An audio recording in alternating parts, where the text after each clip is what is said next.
votre rendez-vous sportif avec AST Birrer, votre spécialiste de l'élimination des déchets spéciaux. ast-birrer.ch.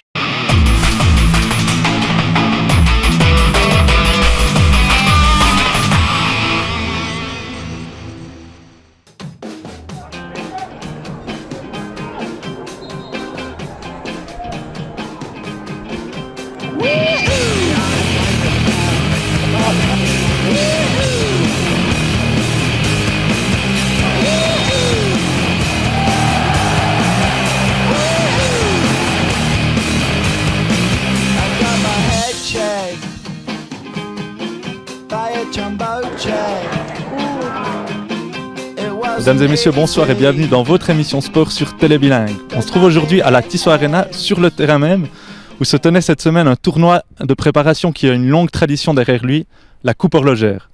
Le match du jour, Young Boys, le champion de Suisse, face à Feyenoord Rotterdam. Comment on attire deux telles équipes à Bienne ? Qu'est-ce qui se passe dans les coulisses de cette manifestation ?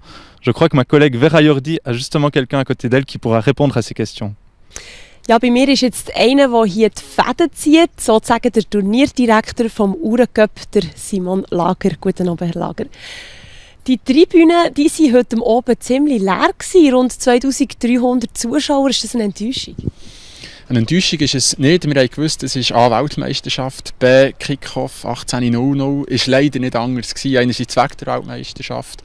Andererseits haben wir uns halt wirklich auch in diesem so kurzen Zeitfenster, das uns ist zur Verfügung gestanden, für das Turnier durchzuführen, wegen der UEFA-Termine, Qualifikationsrunden auf der einen Seite, die FIFA-WM auf der anderen Seite, haben wir schlicht keine andere Wahl gehabt, dass das terminlich hat passt für die Young Boys, für den FC Basel, aber zuletzt auch für die ausländischen Teams. Entsprechend haben wir probiert, in der Kalkulation das zu berücksichtigen, im Wissen darum, dass wir natürlich niemals das Level werden erreichen von letztes Jahr mit Benfica Lissabon, wo ganz viele Portugiesen angezogen und Stoke City mit dem Shaqiri.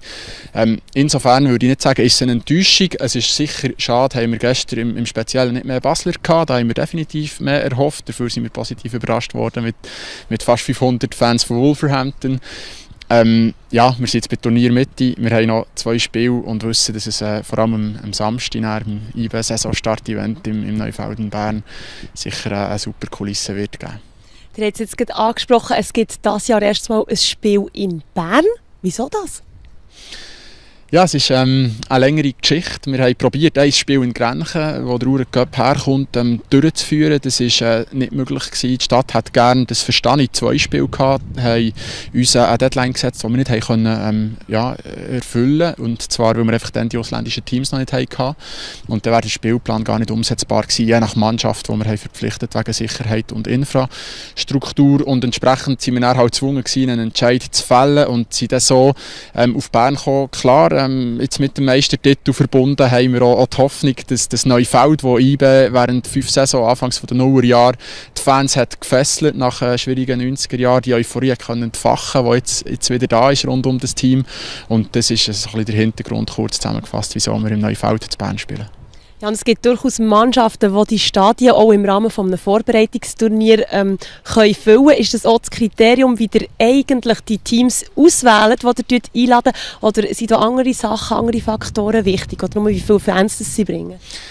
Definitiv nicht. Es ist ein Kriterienkatalog, aber man muss auch sagen, es ist kein Wunschkonzert. Es wird immer schwieriger, immer mehr Agenten, die da im Spiel involviert sind. Es ist ein längerer Prozess geworden und am Schluss haben wir gesagt, wir wollen eine Mannschaft, die Kult hat oder eine grosse Fanbasis. Im Jahr 1 hier, wo wir ihn übernommen haben, wir Austria gehabt, die haben Kult gebracht. Jetzt haben wir Wolverhampton, eine der traditionsreichsten englischen Mannschaften, die in die Premier League ist aufgestiegen. Ganz spannender portugiesischer Fußball zeigt. Feyenoord, glaube ich, eine ganz grosse Mannschaft. Also, von den Teams her, das Setup ist super und ich bin überzeugt, ohne WM und mit besseren Anspielzeiten kommen hier sicher mehr Zuschauer, wobei jetzt der grosse Test sicher am Freitag wird sein, wenn kein WM-Match ist und Kickoff am 8. Und da wird es ja zeigen, ob und wie fest das Turnier hier in Biel jetzt hat können verankert werden und es vielleicht auch in Zukunft wird sein.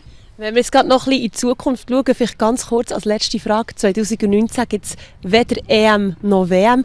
Habt ihr schon einen grossen Namen können verpflichten für das Turnier, das ihr uns schon verraten könnt?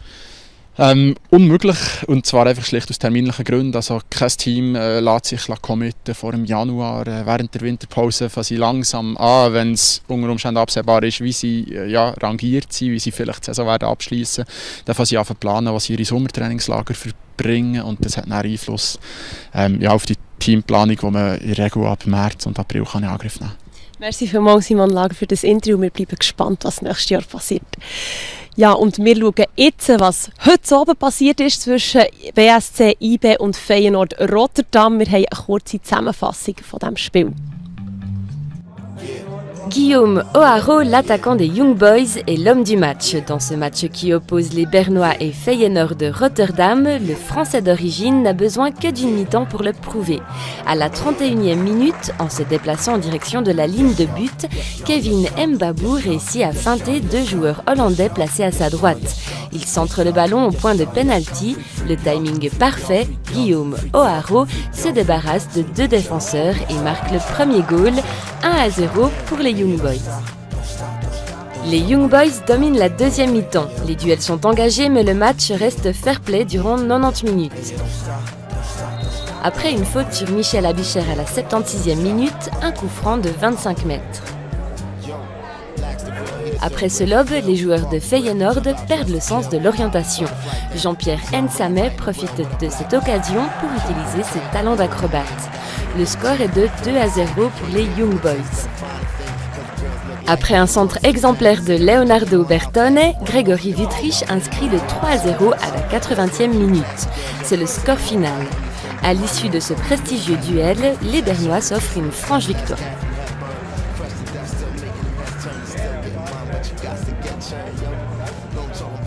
Alors j'ai à ma côté Guillaume O'Haraud, l'homme du match. Guillaume, vous marquez un but, vous êtes élu homme du match, votre équipe gagne 3-0. J'imagine que vous êtes satisfait de ce match.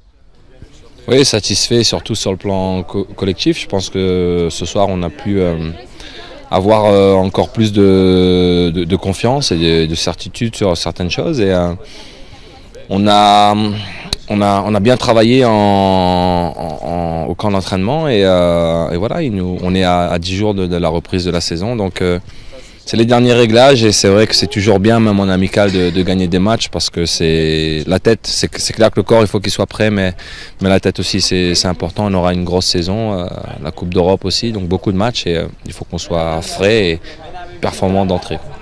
Vous êtes un des joueurs les plus expérimentés de cette équipe de Young Boys. On a beaucoup parlé de ce titre-là après 32 ans. Aujourd'hui, comment vous sentez l'équipe? Est-ce qu'il y a encore une certaine euphorie qui règne ou vous êtes focalisé vraiment sur la nouvelle saison? Non, je pense que c'est ce qui est magique aussi dans le foot et il y a pas mal d'ascenseurs émotionnels. Et autant après une défaite, on peut être vraiment dans le trou, mais il suffit d'un rien pour que tout reparte. Mais autant quand tu gagnes aussi comme ça a été le cas pour le titre, on n'a pas le temps de tergiverser, on a profité, on a bien profité même. Donc maintenant voilà, on a remis le bleu de chauffe et on bosse. Je pense qu'on aura l'étiquette de l'équipe à abattre cette année, donc ça fait aussi partie du jeu. Mais je pense que le fait qu'on a aussi un nouvel entraîneur, ça permet pas mal de choses et surtout faire en sorte que tout le monde se remette au boulot et que personne se croit déjà arrivé parce qu'on a gagné un titre, c'est bien, mais on a encore plein d'autres à aller attraper. Parler du nouvel entraîneur justement, qu'est-ce qu'il a apporté de nouveau? Quels sont les principaux changements? Après je pense qu'il nous amène une nouvelle fraîcheur et voilà, comme il nous l'a dit, je ne pense pas qu'il va venir révolutionner notre jeu, mais il nous a apporté son savoir.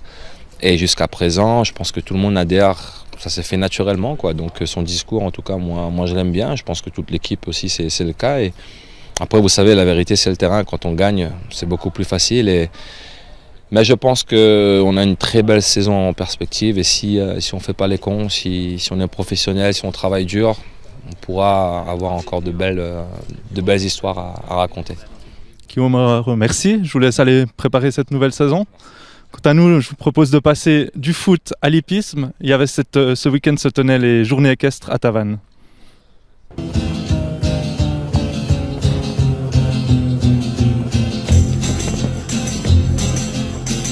Tavannes vit au rythme du galop ce week-end.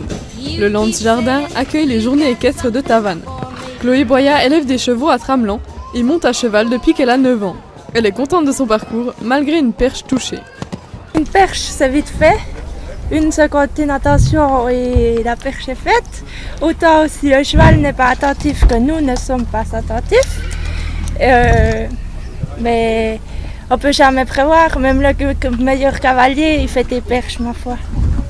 Et un week-end, le cheval est plus en forme que le week-end d'après, il est un peu moins en forme. Il faut dire que son cheval, Saturne des Aurores, est nouveau dans cette catégorie de saut. Je l'ai pris au mois de septembre l'année passée, je l'ai vraiment monté. Je l'ai travaillé tout cet hiver. Et maintenant, j'ai commencé après au début de la saison des concours de dressage avec et de saut. Et maintenant, je suis montée en 1m10, puis je suis contente de son parcours là. Il y a encore quelques petits réglages, mais il a très bien sauté. Saturne des Aurores n'est pas le seul cheval que Chloé Boya monte dans la compétition. Elle concourt avec 4 chevaux différents selon la catégorie. Il faut s'adapter, il y en a des qui tirent un peu plus contre l'obstacle, il y en a des qu'il faut un peu plus pousser, il y en a des qui sont une grande foulée, il y en a des qui sont une plus petite foulée. Alors oui, c'est en montant beaucoup de chevaux qu'on apprend à monter à cheval. C'est maintenant au tour de Whisky des Aurores d'entrer en piste. Encore quelques coups de brosse pour le rassurer et le présenter sous son meilleur jour, et c'est parti.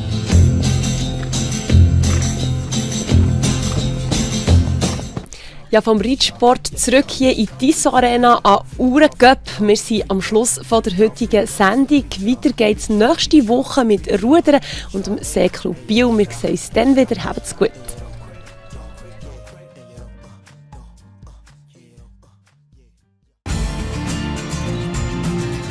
Votre rendez-vous sportif avec AST Birrer, votre spécialiste de l'élimination des déchets spéciaux. ast-birrer.ch